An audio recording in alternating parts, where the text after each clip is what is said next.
আসসালামু আলাইকুম শিক্ষার্থী বন্ধুরা, তোমাদের সবাইকে নবারুণ অনলাইন পাঠশালায় স্বাগত জানাচ্ছি। তোমরা এই চ্যানেলের বিভিন্ন ক্লাস দেখতে চ্যানেলটি সাবস্ক্রাইব করো এবং সকল ভিডিওর নোটিফিকেশন সবার আগে পেতে বেল আইকনে ক্লিক করো। শিক্ষার্থী বন্ধুরা, আজ আমরা পড়ব চতুর্থ শ্রেণীর বাংলা বিষয়ের সৈয়দ মুস্তফা আলীর লেখা পাঠান মুলুকে এই গল্পটি। শিক্ষার্থী বন্ধুরা, আজ আমরা এই গল্পটি পড়ব, সেই সাথে অনুশীলনীর প্রশ্নোত্তরগুলো জেনে নিব। পাঠান মুলুকে লিখেছেন সৈয়দ মুস্তফা আলী। সর্দারজি চুল বাঁধতে, দাড়ি সাজাতে আর পাগড়ি পাকাতে আরম্ভ করলেন। তখনই বুঝতে পারলুম যে পেশোয়ার পৌঁছতে আর মাত্র ঘণ্টাখানেক বাকি। গরমে ধুলো কয়লার গুঁড়োয়, কাবাব রুটিতে আর স্নানাভাবে আমার গায়ে একরত্তি শক্তি নেই। বিছানা গুটিয়ে হোল্ড বন্ধ করতে পারছিলাম না, কিন্তু পাঠানের সঙ্গে ভ্রমণ করতে সুখ আছে। আমাদের কাছে যেটা কঠিন বলে বোধ হয়, পাঠান সেটা গায়ে পড়ে করে দেয়। ইতোমধ্যে গল্পে গল্পে জেনে গেছি পাঠান মুলুকের প্রবাদ। দিনের বেলা পেশাওয়ার ইংরেজের, রাত্রে পাঠানের। গাড়ি পেশাওয়ার পৌঁছবে রাত 9টায়। তখন যে কার রাজত্বে পৌঁছবো তাই নিয়ে মনে মনে নানা ভাবনা ভাবছি। এমন সময় দেখি গাড়ি এসে পেশাওয়ারেই দাঁড়ালো। বাইরে ঠাঠা আলো। 9টা বাজলো কী করে, আর পেশোয়ারে পৌঁছালুম বা কী করে? এখন চেয়ে দেখি সত্যি 9টা বেজেছে। প্ল্যাটফর্মে বেশি ভিড় নেই। জিনিসপত্র নামাবার ফাঁকে লক্ষ্য করলুম 6 ফুট পাঠানের চেয়েও এক মাথা উঁচু এক ভদ্রলোক আমার দিকে এগিয়ে আসছেন। তিনি এসে উত্তম উর্দুতে আমাকে বললেন, তার নাম শেখ আহমদ আলী।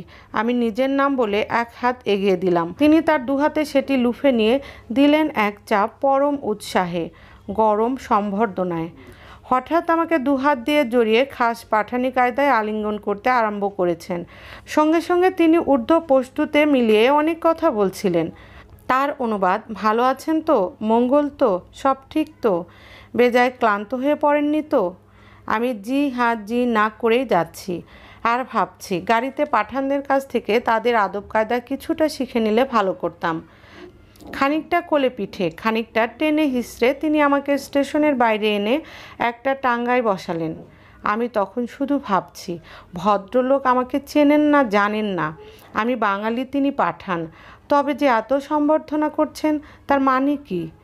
এর কতটা আন্তরিক আর কতটা লৌকিকতা! আজ বলতে পারি, পাঠানের অভ্যর্থনা সম্পূর্ণ নির্জলা, আন্তরিক। অতিথিকে বাড়িতে ডেকে নেওয়ার মতো আনন্দ পাঠান অন্য কোনো জিনিসে পায় না। আর সে অতিথি যদি বিদেশি হয় তাহলে তো কথাই নেই। টাঙ্গা তো চলছে পাঠানি কায়দায়। আমাদের দেশে সাধারণত লোকজন রাস্তা সাফ করে দেয়, গাড়ি সোজা চলে। পাঠান মুলুকের লোকজন যার যেরকম খুশি চলে, গাড়ি এঁকে বেঁকে রাস্তা করে নেয়।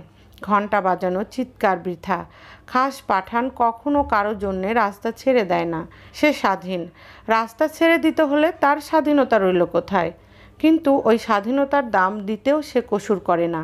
ধরা যাক, ঘোড়ার নালের চাট লেগে তার পায়ের এক খাবলা মাংস উড়ে গেলে এতে সে রেগে গালাগালি, মারামারি বা পুলিশে ডাকাডাকি করে না। পরম শ্রদ্ধায়ও বিরক্তি সহকারে ঘাড় বাঁকিয়ে শুধু জিজ্ঞাসা করে, দেখতে পাস না? গাড়োয়ানও স্বাধীন। পাঠান ততোধিক অবজ্ঞা প্রকাশ করে বলে, তোর চোখ নেই? ব্যাস, যে যার পথে চলল। এবার আমরা অনুশীলনীর প্রশ্ন উত্তরগুলো জেনে নিব। 1 নাম্বার, শব্দগুলো পাঠ থেকে খুঁজে বের করি, অর্থ বলি। এখন আমরা এই শব্দের অর্থগুলো জেনে নিব। শব্দ অর্থ: স্নানাভাবে, স্নানের অভাবে, গোসল না করতে পারায়, একরত্তি, সামান্যতম, অতিশয় অল্প। হোল্ড, যে বোচকার ভেতরে বালিশ বিছানা ভরে বেঁধে রাখা হয়। ঠাঠা আলো, এত তেজি আলো যে চোখ মেলে তাকানো যায় না। আলিঙ্গন করা, কোলাকুলি করা। পশতু, বাংলা, হিন্দি, উর্দুর মতো পাঠান এলাকার একটি ভাষার নাম। অভ্যর্থনা, সাদরে গ্রহণ। নির্জলা, নির্ভেজাল, খাঁটি। বৃথা, যাতে কাজ দেয় না, কাজ হয় না। খাস, আসল, প্রকৃত। ঘোড়ার নালের চাট, ঘোড়ার পায়ের লাথি। অবজ্ঞা, তাচ্ছিল্য, তুচ্ছ। টাঙ্গা, এক ধরনের গাড়ি। কসুর, দোষ। প্ল্যাটফর্ম, রেলগাড়ি থামার স্থান, উন্নত সমতল ভূমি। 2 নাম্বার, ঘরের ভিতরে শব্দগুলো খালি জায়গায় বসিয়ে বাক্য তৈরি করি। ক, আমার চোখে একরত্তি ঘুম নেই। খ, এত ঠাঠা আলো চোখ মেলে তাকানো যায় না। গ, ঈদের সময় আমরা সবাই আলিঙ্গন করে থাকি। ঘ, তাদের অভ্যর্থনা অনেক ভালো ছিল। ওমো, বৃথা সময় নষ্ট করা ঠিক নয়। 3 নম্বর প্রশ্নগুলোর উত্তর বলি ও লিখি। ক, সর্দারজিকে চেনা যায় কি করে? উত্তর, মাথায় চুল বাঁধা, দাড়ি সাজানো আর পাগড়ি পাকানো দেখে সর্দারজিকে চেনা যায়। খ, দিনের বেলায় ও রাত্রে পেশাওয়ার শহরে কি হয়? উত্তর, পেশাওয়ার শহর দিনের বেলায় থাকে ইংরেজের দখলে আর রাত্রে থাকে পাঠানের দখলে। গ, পাঠানদের অভ্যর্থনা কেমন হয়ে থাকে এবং কেন? উত্তর, পাঠানদের অভ্যর্থনা সম্পূর্ণ নির্জলা আন্তরিক হয়ে থাকে। তারা অতিথিকে বাড়িতে ডেকে নেওয়ার মতো আনন্দ আর কিছুতে পায় না। আর সে অতিথি যদি বিদেশি হয় তাহলে তো কথাই নেই। তাছাড়া লেখককে স্টেশনে অভ্যর্থনা জানিয়েছেন যে পাঠান, তার আচরণেও লেখক মুগ্ধ ছিলেন। ঘ, পাঠানেরা কিভাবে টাঙ্গা চালায়? উত্তর, পাঠানেরা টাঙ্গা চালায় পাঠানি কায়দায়, যে যার খুশি মতো চলে। ঘোড়ার নালের চাট লেগে এক খাবলা মাংস উড়ে গেলেও কেউ রেগে যায় না, গালাগালি, মারামারি বা পুলিশ ডাকাডাকি করে না। শুধু নিজেদের মধ্যে বোঝাপড়া করে যার যার পথে চলে যায়। 4 নম্বর, ক্রিয়াপদের বিভিন্ন রূপ রয়েছে, যেমন মূল ক্রিয়াপদ যাওয়া।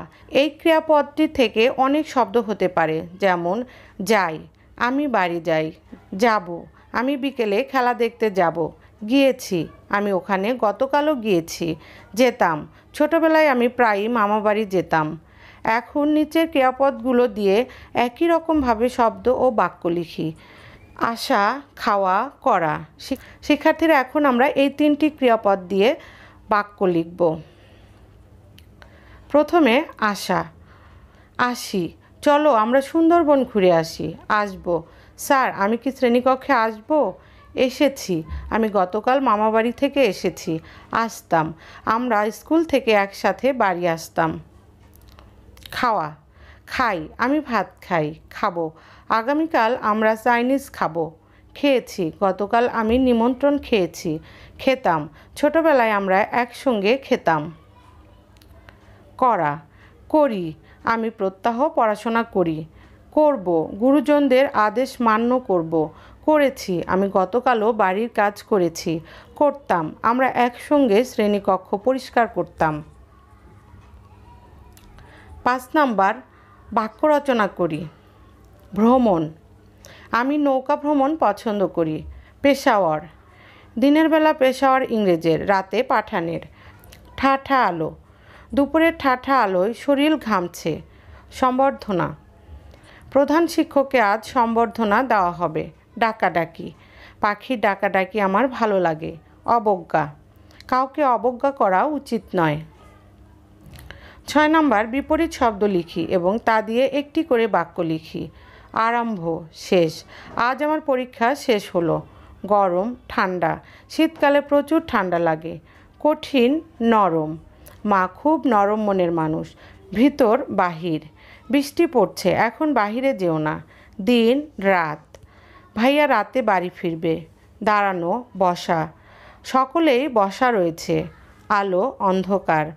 রাস্তাটা ভীষণ অন্ধকার। উঁচু, নিচু। নিচু জায়গায় পানি জমে আছে। 7 নম্বর, কর্ম অনুশীলন। নিজে বেরিয়ে এসেছি এরকম একটি জায়গা সম্পর্কে বলি। উত্তর, আমি নিজে বেরিয়ে এসেছি এমন একটা জায়গা হলো জাতীয় স্মৃতিসৌধ।